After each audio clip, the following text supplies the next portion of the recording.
صاحب دیکھیں، بات یہ ہے کہ آپ خاور گھومن صاحب، حسن ایوب صاحب اور پاکستان کے ممتاز فرحان بخاری صاحب اکانومسٹ جو ہے، تینوں مجھے ایک چیز کا جواب دیتے. اس وقت کوئی ادارہ، کوئی انڈیویجول جو بڑے عہدے پر بیٹھا ہوا ہے اس پوزیشن میں ہے کہ عام غریب آدمی کی مہنگائی اور بے روزگاری اور باقی جو اس سے ریلیٹڈ بلائے ہیں تباہی کے جو نمونے ہیں ان سے نجات دلانے کا کسی کے کوئی پلان ہو، اس پر عمل کرنے کا کوئی ان کو احساس ہو. ان کے للے تللے، انہوں دے حلوے مانڈے، انہوں دی آڑیاں جاڑیاں، انہوں جیسے کوئی فرق نہیں ہے. عام آدمی جب دیکھتا ہے کسی بھی بندے کو کھاتے پیتے کو گزرتے ہوئے، اس کی آنکھوں میں خون اتر آتا ہے. This is the worst kind of crisis that we are facing.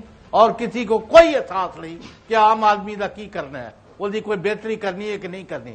ہنے میرے مایا ناز ینگ اینالسٹ فرما رہے سن کہ پنجاب کے گورنمنٹ نے وہ کمال کر دیتا ہے کہ قیامت آ گئی. او بھائی، آپ تو کبھی ادھر بستہ اٹھا کے چلے جاتے ہو، کبھی ادھر چلے جاتے ہو. آپ بتائیں عام آدمی کا کیا کر رہے ہو؟ ویسے وہ جو جج صاحب پوچھنا چاہ رہے ہیں، میرے دونوں ذرا سے سوال یہ کہ پرائم منسٹر کا یو این جی اے میں آپ سے بھی ہے ایک جہاز لے کے جانے کی، وہاں پہ فارن منسٹر ہمارے تھے، موجود تھے، نگراں وزیر اعظم کا جانا ہے کہ ایک آرگومنٹ چل رہا ہے کہ ضرورت نہیں تھی جانے کی. بالکل صحیح آرگومنٹ چل رہا ہے، اور یہاں پہ سوال یہ نہیں ہے کہ اس میں کتنے ڈالرز بچتے ہیں. دیکھیے، یہ بات صرف نہیں ہے. اگر آپ یہ کہہ دیں کہ 24 کروڑ کا ملک ہے تو اس میں اگر $50,000 کی بچت ہوگی تو کیا ہوا والی بات ہے، نہیں. جو لوگوں کو نظر آنا چاہیے کہ قوم کے جو قیادت جن لوگوں کے پاس ہے اس وقت ان کو احساس ہے ملک میں جو حالات ہیں ان کے حوالے سے. اور اس وقت ارباب اقتدار ایسے ہیں کہ جن کے بارے میں عام لوگوں کو یہ لگتا ہے کہ انہیں احساس نہیں ہے. احساس تو تب ہوتا اگر وہ مثلا یو این جی اے پہ نہ جاتے اور اعلان کرتے کہ جی ملک میں جو اس وقت صورتحال ہے اس کے پیش نظر میں نہیں جا رہا اور میں اپنے لوگوں کے بیچ میں بیٹھ کے لوگوں کے مسائل حل کرنا چاہتا ہوں.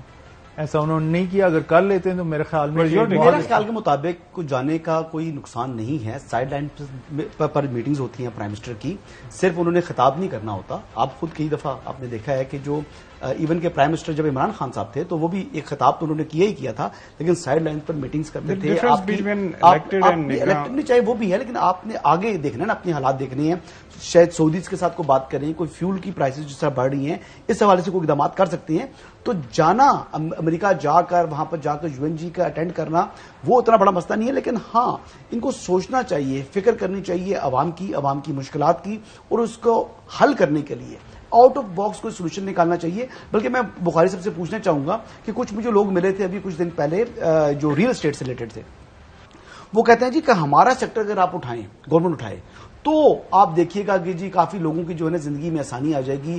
اس کے بعد کنسٹرکشن بھی ہوگی، جو مزدور ہے یا جو دیہڑی دار طبقہ ہے اس کی لائف میں جو ہے وہ بہتری آتی ہے. تو میں نے کہا جی کہ آپ کیا چاہتے ہیں، کیا کریں؟ انہوں نے کہا جی ٹیکسز بہت لگا دیے ہیں، مطلب جو کیا اسے کہتے ہیں کیپٹل ویلیو ٹیکس ہے سر، آئی گیس کون سا ہے جی، اس طرح کے ٹیکسز کی وہ بات کر رہے تھے. تو وہ فورٹی انڈسٹریز ساری ڈائریکٹلی اس کے ساتھ اٹیچڈ ہیں. گھر بنتا ہے تو اس کے اندر بہت ساری چیزیں استعمال ہوتی ہیں. دیکھیے، ٹیکس کا تو پاکستان کے ٹیکس کے نظام کا رونا یہ ہے کہ ہر سیکٹر، چاہے وہ ریئل اسٹیٹ یعنی کنسٹرکشن ہو، چاہے وہ صنعت ہو، اس میں مختلف سیکٹرز آ جاتے ہیں. وہ ہر ایک کو یہ کہتا ہے کہ جی مجھے چھوٹ مل جائے تو میری انڈسٹری پتہ نہیں کہاں سے کہاں چلی جائے گی.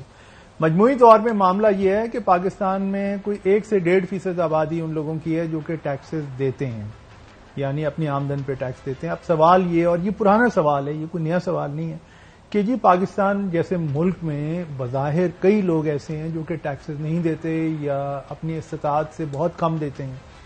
ان کے اوپر ہاتھ کیوں نہیں ڈلتا، ایک آہنی ہاتھ، اور انہیں کیوں نہیں شکنجے میں، ٹیکس کے شکنجے میں لایا جاتا؟ اصل سوال یہ ہے.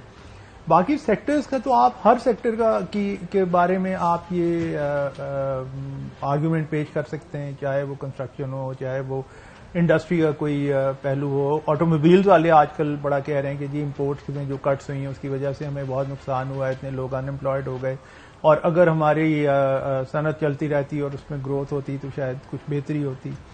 یہ ساری کی ساری چیزیں جو ہیں گنجل ہے، ایک گنجل میں ملی ہوئی ہیں. یہ ایک چلیں ناظرین، ایک چھوٹی سی بریک کی طرف جانا ہے، اور ابھی جو غلام صاحب نے سوال کیا ہے کہ کوئی ایک شخص ہے جو اس ملک کو یہ جو گرداب ہے اس کے اندر پھنسا ہوا ہے معاشی نکال سکے. محترم نواز شریف صاحب، پاکستان مسلم لیگ نون کی جو قیادت ہے، پاکستان مسلم لیگ نون جو ہے ان کا یہ کہنا ہے کہ وہ واپس آئیں گے تو پھر ملک جو ہے وہ بہتری کی طرف جائے گا. وہ واپس آ رہے ہیں، جو ہے 21 اکتوبر کو انہوں نے تاریخ دی ہوئی ہے، وہ آ کے کیا کریں گے.